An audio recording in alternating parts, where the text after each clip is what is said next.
Mr. Ogburn, What time? how do you feel about this exhibit today? I'm kind of excited because this is the first time I did a one-man show at a museum, you know. And you know.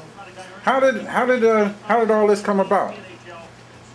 Well, I have been exhibiting for about the last 10, 15 years, and you gradually get to higher levels. And I've been all over the country with group shows, and I've had one-man shows to a certain level. And at one point, you got to go to the next level. Thank God, this is the next level for me.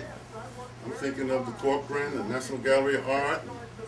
You know, I fantasize. I'm a dreamer. You know, so you never know. Never know. You never know. Well, I'm sure we can't wait to see the new stuff you have out. Yeah, plus, so let's go to the museum.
While Oggie's here and while I'm waiting for the other artists to come down, I'd just like to say that the process for this coming to fruition has been not long and drawn out, but it was one that was sparked by a relationship in a former show. It was two shows. What was the show that we did, IAM, about 6-7 years ago? And then Deborah Willis, who curated an exhibition called Saturday Night, Sunday Morning, which was a very wonderful show of a number of artists from around the country.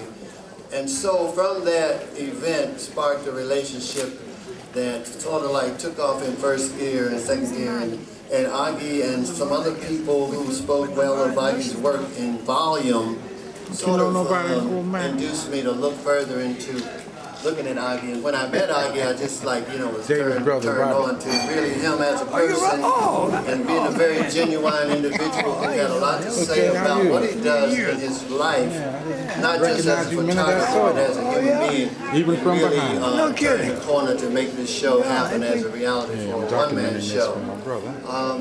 So my mother can see it. There are a number of photographers here in this audience, which I know a lot of you may know one another, but as painters and photographers, the story goes that we are documenters of our histories, and we are the soothsayers and the storytellers. So Oggi is one of those people whose work on the second gallery touches upon a lot of us and our memories, walk down memory lane, so to speak, the entertainers and the people he's been graced to meet.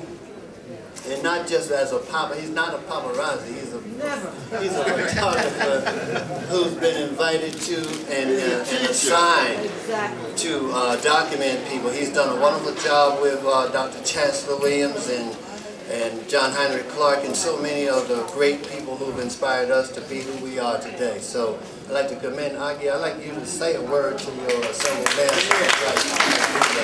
And then I'll introduce the artist in the show.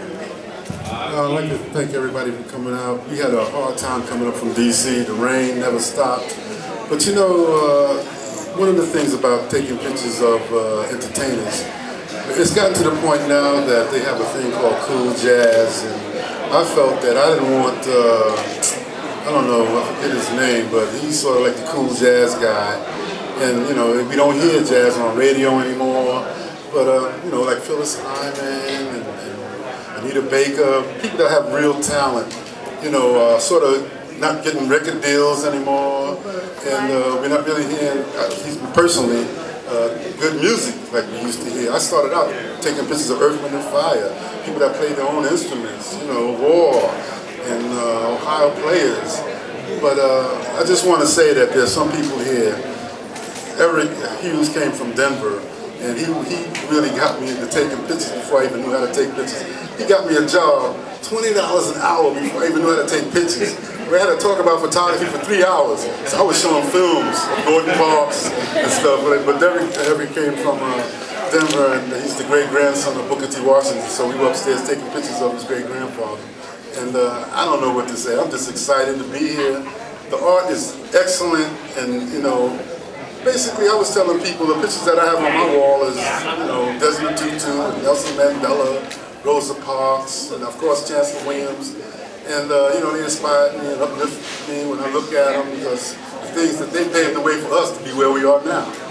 And you know, I really was going to wear a jumpsuit that I had because it was raining. I didn't want to put on no suit. But my daughter and my sister, they looked at me like, hey, you know, you can't go like that. So one suit is hanging, and I hope everything, y'all are taking pictures. But Richard, thank you so much, and I'm really glad to talk about Daughtry. I had my first exhibit at his house in 1977. He's standing over there. Norman's buying pictures for me. You know, that helps a lot. And to be honest with you, the House of Ogburn is in the house. And that's my family. And I'm going to say something. The House of Ogburn is in the house. Thank you, Oggi. You know, it's really evident that